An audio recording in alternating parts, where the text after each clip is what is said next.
Bonjour bien-aimés dans le Seigneur, je vous salue dans le nom du Seigneur Jésus. J'espère que vous avez bien débuté la semaine.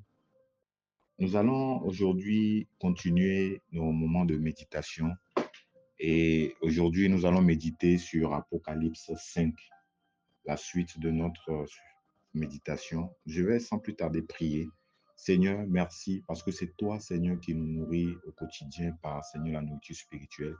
Je bénis ton nom pour le privilège que tu nous fais encore ce matin de pouvoir méditer ta parole. Ma prière, c'est que toi-même, tu coordonnes toutes choses, que tu sois, Seigneur, au contrôle de tout et que tu ouvres nos cœurs, Seigneur, notre intelligence afin de comprendre ta pensée. Au nom puissant de Jésus. Amen. Donc, nous continuons dans le livre d'Apocalypse. Je vais sans plus tarder lire Apocalypse chapitre 5. Puis je vis dans la main droite de celui qui était assis sur le trône un livre écrit en dedans et en dehors, scellé de 7 sceaux. Et je vis un ange puissant qui criait d'une voix forte, qui est digne d'ouvrir le livre et d'en rompre les sceaux. Et personne dans le ciel, ni sur la terre, ni sous la terre ne put ouvrir le livre, ni le regarder.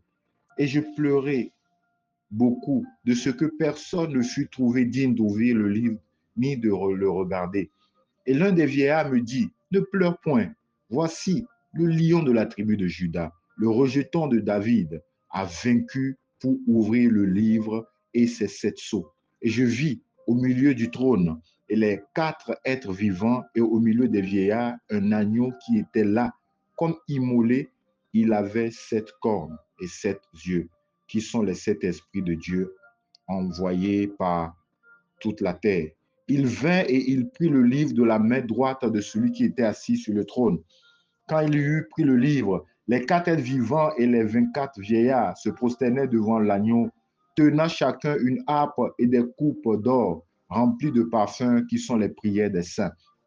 Et ils chantaient un cantique nouveau en disant, tu es digne de prendre le livre et d'en ouvrir les sceaux, car tu as été immolé et tu as racheté pour Dieu par ton sang des hommes de toute tribu, de toute langue, de tout peuple et de toute nation. Tu as fait d'eux un royaume et des sacrificateurs pour notre Dieu, et ils régneront sur la terre. Je regardais et j'entendis la voix de beaucoup d'anges autour du trône, et les êtres vivants et les vieillards, et leur nombre était des milliards et des milliers de milliers. Ils disaient d'une voix forte, l'agneau qui a été immolé est digne de recevoir la puissance, la richesse, la sagesse, la force, l'honneur, la gloire et la louange. Et toutes les créatures qui sont dans le ciel, sur la terre, sur la mer, et tout ce qui s'y trouve, je les entendis qui disaient, à celui qui est assis sur le trône et à l'agneau, soit la louange, l'honneur, la gloire, la force au siècle des siècles. Et les 4 êtres vivants disaient Amen, et les vieillards se prosternaient et adorèrent. Oh, quel beau chapitre. Ici, on nous parle ici de façon imagée, on nous parle de la personne assise sur le trône. C'est bien sûr Dieu. On dit ici que dans sa main droite se trouvait un livre écrit en dedans et en dehors, scellé de 7 sceaux. Et quand on nous dit ici que le livre est scellé de 7 sceaux, ça veut dire que le contenu du livre est caché. Ici, ce livre n'est autre que les desseins de Dieu. Ce livre ne contient que les desseins de Dieu qui sont cachés pour toute l'humanité. Nous pouvons nous rappeler de Éphésiens 1 qui nous parle de cela, que Dieu a caché le dessein, son dessein, tout ce qu'il y a comme dessein, il a caché depuis les temps anciens. Il avait caché et il a prévu une période où il allait révéler tout cela. Nous voyons ici que les 7 sceaux montrent ici combien les desseins de Dieu sont cachés et qui ne sont pas accessibles à qui que ce soit. Et ce qui est encore merveilleux quand nous lisons ici, c'est le cri de l'ange qui est digne d'ouvrir le livre et d'en rompre les sceaux. Et donc, c'est comme si c'était tout un appel qui a été lancé dans tout l'univers pour trouver la personne qui est digne de pouvoir avoir accès au dessein de Dieu et de pouvoir accomplir ses desseins? Qui, a qui est digne de pouvoir accéder au dessein de Dieu et pouvoir accomplir ses desseins? Qui est capable de pouvoir même regarder ce livre, le prendre et pouvoir ouvrir les 7 sceaux? Et ce que l'apôtre Jean nous révèle ici, c'est que personne n'a été trouvé digne. Oui, personne n'a été trouvé digne. Et il dit ici, et personne dans le ciel, ni sur la terre, ni sous la terre, ne put ouvrir le livre, ni le regarder. Bien aimé, vous imaginez, ça dit que dans tout l'univers entier, personne n'a été digne, même de regarder ce livre, le livre qui contient les desseins de Dieu, qui a été scellé, caché. Nul n'a pu avoir la possibilité de le faire, ni même, comment je peux le dire, cette dignité de pouvoir le faire, bien aimé. Mais la suite, elle est merveilleuse, ça nous fait du bien. On dit, et je pleurais beaucoup de ce que personne, c'est normal, ne fut trouvé digne d'ouvrir le livre ni de le regarder. Et le verset 5 nous dit ceci. Et l'un des vieillards me dit, ne pleure point. Voici, le lion de la tribu de Juda, le rejeton de David, a vaincu pour ouvrir le livre et ses 7 sceaux. Alléluia, alléluia. On nous dit ici que, alors que l'ange a crié pour savoir qui est digne de regarder ce livre, de l'ouvrir, ouvrir les 7 sceaux, d'accomplir les desseins de Dieu, on nous dit ici que c'est la personne de Jésus seul. Et on le décrit ici comme le lion de la tribu de Juda.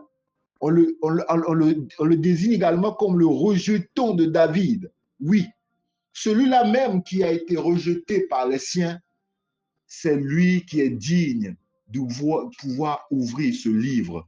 Oh, quelle grâce, quel privilège. Bien-aimé, on n'a trouvé aucune personne, aucune créature capable de pouvoir le faire, si ce n'est la personne de Jésus. Déjà ici, cela nous montre combien nous sommes dans le véritable. Combien Jésus est au centre de tout. Combien le Père a tout fait pour centrer toutes choses en lui, en cette personne de Jésus. Et quand nous lisons cela, ça peut nous rappeler Hébreux 10, versets 5 à 7. Parce que Dieu a un dessein par rapport à l'humanité. Dieu a une vision par rapport à l'humanité. Mais Dieu cherchait la personne qui pouvait accomplir cela. Parce que Dieu ne voulait pas laisser sa relation avec l'homme ainsi depuis le péché commis par Adam et Ève dans le jardin. Dieu ne voulait pas que sa relation avec l'homme puisse rester ainsi, coupée. Non, Dieu, dans son dessein, voulait pouvoir rétablir, que l'homme se réconcilie avec lui. Et donc, par rapport à ce dessein, quand l'appel a été lancé, personne n'a été trouvé digne de pouvoir le faire, bien aimé, si ce n'est la personne de Jésus. Nous voyons ici dans Hébreux 10, il dit car, on va lire Hébreux 10, versets 4 à 7, car il est impossible que le sang des taureaux et des boucs ôte des péchés. Oui, dans le dessein de Dieu, c'est de pouvoir ôter le péché de l'humanité pour rétablir sa relation avec l'homme. Mais par rapport à ce dessein, quand nous voyons dans l'Ancienne Alliance, le sang des boucs, le sang des taureaux ne pouvait pas ôter le péché.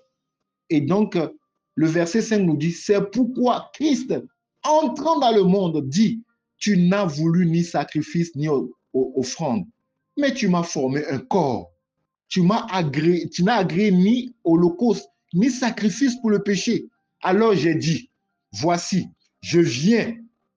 Dans le rouleau du livre, il est question de moi. Donc ici, Hébreu nous reparle de ce rouleau. Il dit, pour faire, ô Dieu, ta volonté.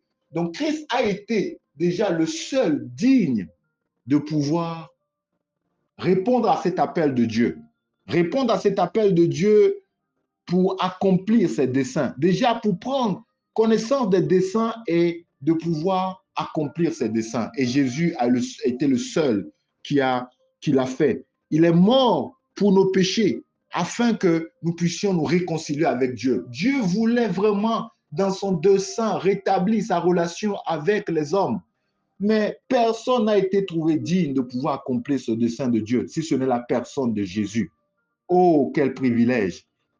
Quand nous lisons Éphésiens 1, cela nous montre combien de fois, oui, Christ est le centre de toutes choses, bien-aimés. Christ est le centre de toutes choses. La Bible déclare que personne n'a été trouvé digne, que ce soit sur la terre, sous la terre, que ce soit dans les cieux, personne n'a été trouvé digne, si ce n'est l'agneau immolé, si ce n'est le Christ qui a accepté de pouvoir accomplir les desseins de Dieu. Bien-aimés, ces passages nous montrent une chose, c'est que nous sommes dans le véritable. Nous sommes dans le véritable, bien-aimés.